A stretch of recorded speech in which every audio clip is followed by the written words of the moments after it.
ocasión estudiaremos un tema bastante complejo, por lo que, para avanzar, deberemos ser extremadamente meticulosos con cómo lo manejemos. Estudiaremos, pues, el tema de las funciones directas e indirectas de los pronombres personales.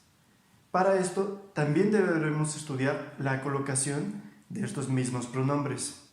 Por último, es debido saber que este video no será exhaustivo, ya que este tema contiene muchos detalles y particularidades que iremos aprendiendo mientras pase el curso. Comencemos. Deberemos saber qué es un pronombre.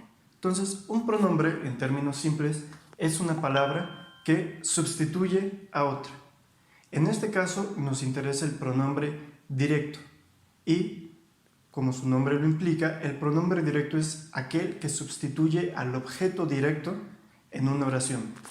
Por ejemplo, tomemos la oración Juan juega videojuegos. En este caso, podemos observar que la palabra videojuegos es el objeto directo de la oración. ¿Por qué? Porque recibe la acción del verbo.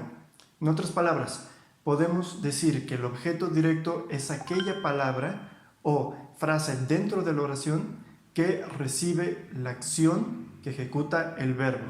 Bem, e agora estarão pensando, e bom, cadê o pronome pessoal? Imaginemos que temos esta oração. João joga videojogos todos os dias, mas por razões de praticidade, de velocidade e de economia, não querem usar a palavra videojogos. Então, o que fazemos nesse caso? Usamos um pronome oblíquo direto.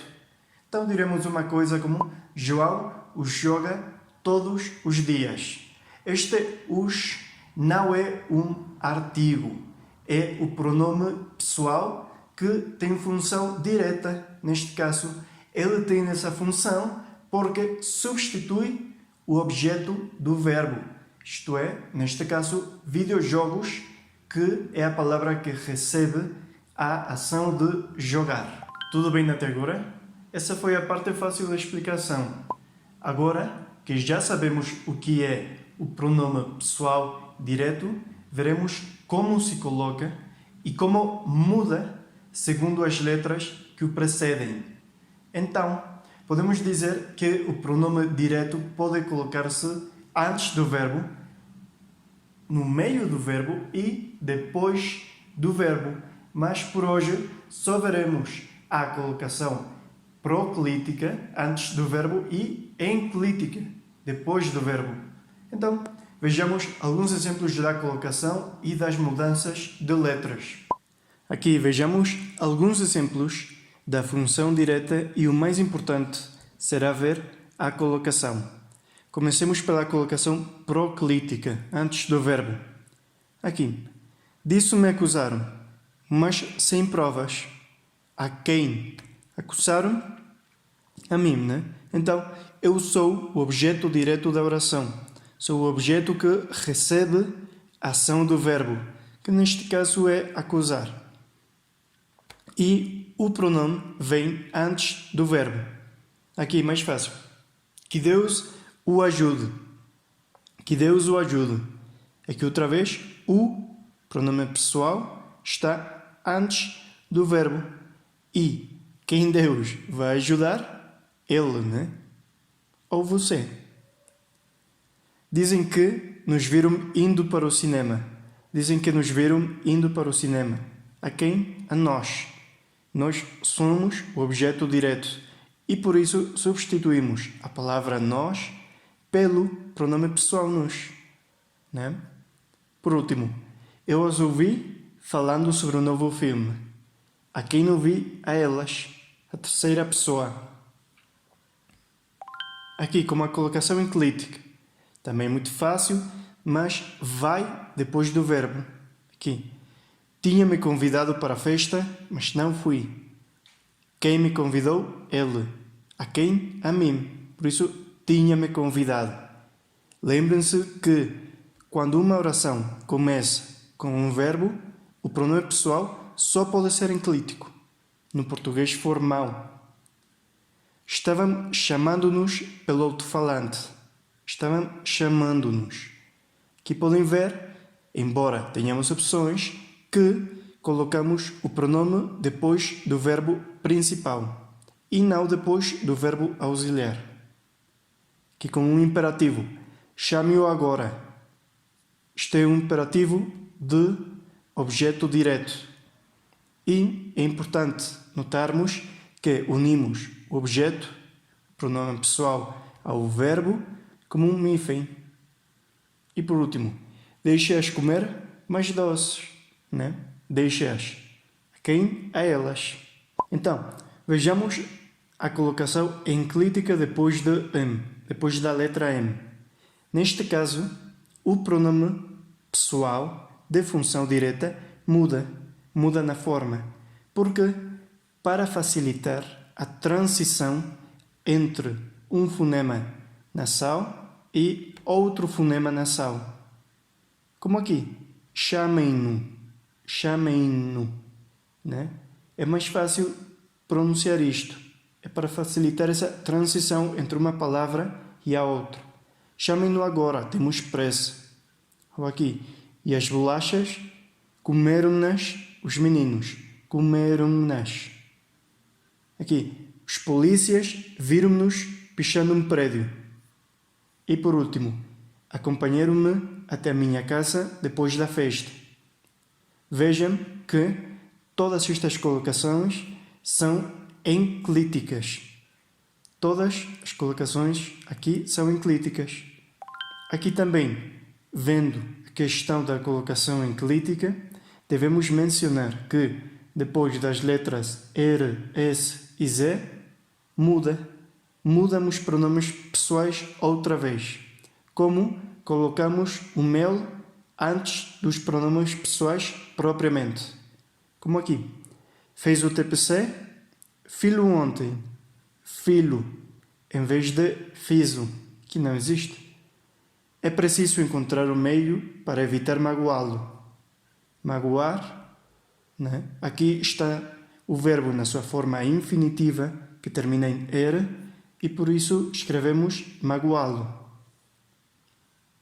Aqui, gostam das sardinhas? Irmão, comemos-las todos os dias. Aqui, comemos, o verbo, a conjugação, termina em s, né? Por isso substituímos por comemo-las. E aqui, não se preocupe, eles vão esperar-nos. Aqui, para ver que o pronome nós não muda. Pasemos al pronombre indirecto. Como podrán suponer, el pronombre indirecto se diferencia del directo ya que éste sustituye al objeto indirecto de la oración. Para saber cuál es el objeto indirecto de la oración, podemos hacerle dos simples preguntas al verbo. ¿Para quién? ¿A qué? Más se las debemos hacer al verbo principal de la oración.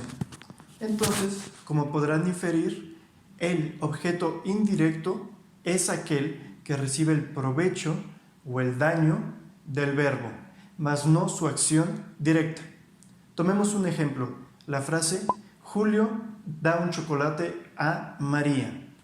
En este caso, el objeto directo es un chocolate, recibe la acción de dar, y el objeto indirecto es María.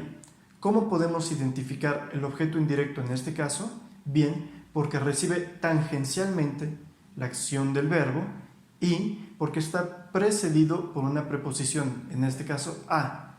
Julio dá um chocolate a Maria. E agora estarão pensando sobre como usar o pronome indireto na oração interior. É muito fácil.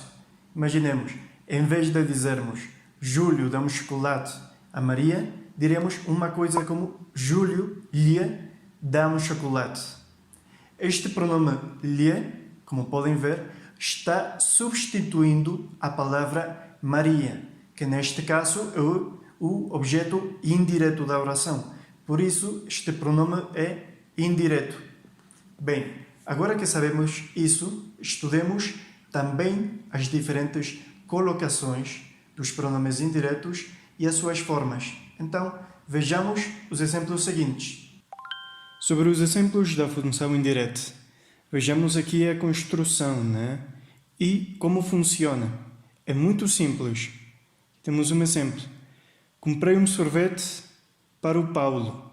Aqui, como podem ver, o Paulo é o objeto indireto da oração. Por isso, quando usamos o pronome pessoal com função indireta, substituímos essa palavra, Paulo, e só dizemos: comprei-lhe um sorvete. Aqui é outro. Ele escreveu um poema para mim. Quem é o objeto indireto? Pois eu, né? Mim.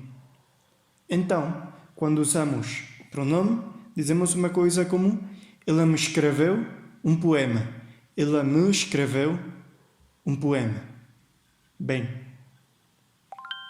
Pois, aqui temos exemplos mais como a colocação proclítica, que já tínhamos mencionado. Aqui, eu lhe disse que não queria vê-lo mais. Eu lhe disse.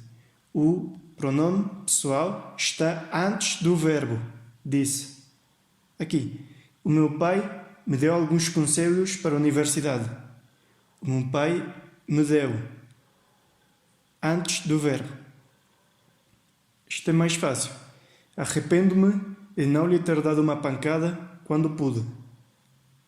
Aqui, o lhe está antes do verbo. Por quê? Porque temos uma negação, uma partícula em negação. E as partículas de negação sempre atraem aos pronomes pessoais. E por último, depois da ceia, eles nos ofereceram uma sobremesa. Depois da ceia, eles nos ofereceram. Aqui, o pronome pessoal com função indireta está outra vez antes do verbo principal da oração. E por último, vejamos a colocação enclítica, a colocação depois do verbo. Aqui, João acha que devemos levar-lhes algo para a festa. Aqui, devemos levar-lhes. O pronome está depois do verbo principal. Não é? Fez-lhe o seu prato preferido. Fez-lhe. Quando começamos uma oração pelo verbo, não podemos colocar em português formal o pronome pessoal antes do verbo. Necessariamente devemos colocá-lo encliticamente.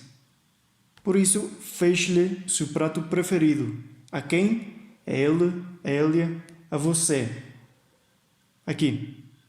Sei-lhe um segredo, mas não vou contar. Sei-lhe, né?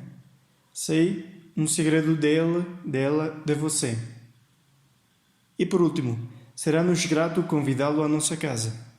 Será-nos, né? Podem ver que na colocação enclítica unimos o pronome pessoal ao verbo principal da oração com um hífen ou bracinho. Como vieron, es un tema complejo, pero no se preocupen, con práctica, tiempo y algo de determinación podrán siempre usar los pronombres correctos y las colocaciones correctas de estos mismos. Solo no se desesperen.